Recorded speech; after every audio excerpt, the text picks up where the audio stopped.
دوسرا ہے تشریعی، کسی شے کے بارے میں حضور فرما دے تو وہ شریعت بن جائے، تو وہ شریعت بن جائے۔ اس کا اختیار بھی اللہ نے اپنے پیارے حبیب حضرت محمد مصطفیٰ صلی اللہ علیہ وسلم کو عطا کر رکھا ہے۔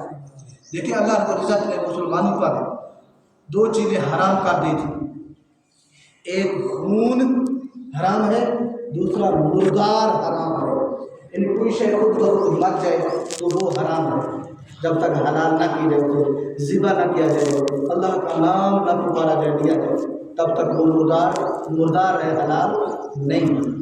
اور دوسرا خون، یہ جو خون ہے یہ پینا بھی حرام ہے، جو ذبح کرتے ہیں جانور ان کا جو خون ہے وہ اگر کپڑوں پر لگ جائے تو نماز نہیں ہوتی، تو وہ حرام ہے۔ دو چیزیں اللہ رب العزت نے مسلمانوں پر حرام کر دی، مگر چونکہ حضور کو اللہ نے اختیار دے رکھا ہے تو حضور نے اپنی امت پر یہ دو چیزیں حلال کر دی۔ ایک مچھلی ہے مردار، مچھلی ذبح نہیں ہوتی، وہ مردار ہے، خود بخود مر جاتی ہے، وہ ہمارے لیے حلال ہے۔ ایک خون ہے کلیجی، یہ خون ہے، یہ حرام اللہ نے قرار دیا تھا، مگر حضور نے مسلمانوں کے لیے حلال کر رکھا ہے، کیونکہ اللہ رب العزت نے اپنے حبیب کو اختیار دے رکھا تھا، تو حضور نے وہ اپنا اختیار استعمال کرتے ہوئے، اپنا تصرف استعمال کرتے ہوئے وہ اپنی امت پر ایک مچھلی حلال قرار دی اور ایک کلیجی حلال قرار دی۔ پھر ایک اور واقعہ یہاں عرض کرنا چاہتا ہوں، دیکھیں روزہ جب بندہ توڑ دے تو پھر اس کا کفارہ ادا کیا جاتا ہے۔ روزہ جب توڑ دے بندہ، اس کا کفارہ ہے قرآن پاک کے اندر 60 دن مسلسل روزے رکھے یا 60 مسکینوں کو کھانا کھلائے۔ ایک حضور کے زمانے میں صحابی نے روزہ توڑ بیٹھا، تو آیا حضور کی بارگاہ میں آ کر عرض کرتا ہے یا رسول اللہ میں تو ہلاک ہو گیا۔ نہیں، یعنی وہ اتنے فکر مند تھے، اگر کسی مجبوری کے تحت روزہ توڑ دیا تو پھر وہ آئے حضور کی بارگاہ میں کہ یا رسول اللہ میں ہلاک ہو گیا۔ اور ہم آج کتنے بدبخت ہیں کہ پورا رمضان ایسے گزارنے سے روزے رکھتے ہی نہیں۔ اس وقت صحابہ کرام کا ایک روزہ ٹوٹ جاتا تو وہ پریشان ہوتے، سیدھا آئے تیرے مصطفیٰ پر، یا رسول اللہ میں نے روزہ توڑ دیا، کیا حکم ہے میرے لیے؟ میرے آقا نے فرمایا اس کے لیے حکم یہ ہے کہ تو یا تو 60 روزے رکھ۔ تو وہ ہاتھ باندھ کر عرض کرنے لگا یا رسول اللہ یہ میری طاقت نہیں ہے، ایک روزہ توڑ بیٹھا ہوں، 60 روزے کیسے رکھ سکتا؟ میرے آقا نے فرمایا اگر 60 روزے نہیں رکھ سکتا پھر 60 مسکینوں کو کھانا کھلا، 60 کمزوروں کو محتاجوں کو کھانا کھلا۔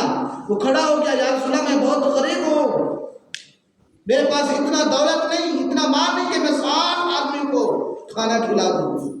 میرے آقا نے فرمایا بیٹھ گیا۔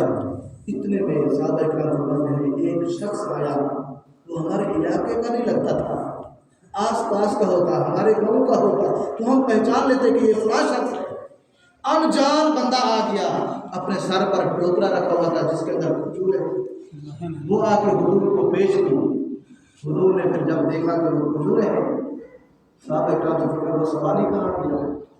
اب میں آپ سے پوچھتا ہوں وہ شخص سوالی تھا یا مجرم تھا، شریعت کا؟ وہ تو روزہ توڑ کے آیا ہوا تھا، شریعت کا مجرم تھا، اسے تو شریعت کی حدیں لگنی تھی، مگر میرے آقا فرما رہے ہیں کہ وہ سوالی کہاں گیا؟ کسی نے بتایا یہ رہا یا رسول اللہ۔ تو حضور نے اسے بلایا اور کہا کہ یہ کھجوریں لے جا 60 مسکینوں کو کھلا۔ اس نے ذہن میں سوچا جب تاجدار کائنات کو اللہ نے اتنا اختیار دے رکھا ہے، اس نے میرے لیے اتنی رعایت کر دی، اب کیوں نہ ہو میں حضور سے یہ کھجوریں خود لے لوں۔ عرض کی یا رسول اللہ آپ پورا مدینہ چھان کر دیکھیں، مجھ سے بڑا غریب کوئی نہیں ہے، مجھ سے بڑا مسکین کوئی نہیں ہے۔ حضور نے فرمایا چل یہ ٹوکرا کھجوروں کا لے جا، خود بھی کھا اور ہر وقت کو بھی کھا، یہ تیرا روزے کا کفارہ ہو۔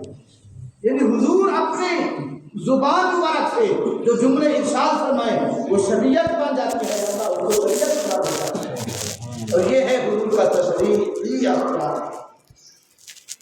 پھر ایک شخص آیا، اس نے آ کر، وہ پہلے کافر تھا، اور آ کر درخواست کی یا رسول اللہ میں اسلام قبول کرتا ہوں مگر میں نمازیں صرف 2 پڑھوں گا، 5 نہیں پڑھ سکتا، پھر اپنے کام کاج ہوتے ہیں، مصروف ہوتا ہوں۔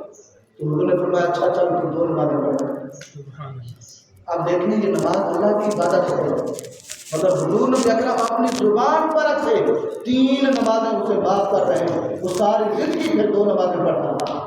میرے اور آپ کے لیے یہ حکم نہیں، ہمارے لیے 5 نمازیں پڑھنے کا حکم ہے، مگر چونکہ حضور کو جو اللہ نے اختیار کیا تھا، حضور نے اپنا وہ اختیار استعمال کرتے ہوئے اس شخص کے لیے 3 نمازیں معاف کی، 3 نمازیں معاف کر دی۔ یہ تشریح یعنی حضور نبی اکرم صلی اللہ علیہ وسلم اپنے زبان مبارکہ پہ جو جملے ارشاد فرمائے وہ شریعت بن جاتی ہے، وہ شریعت تشریعی اختیار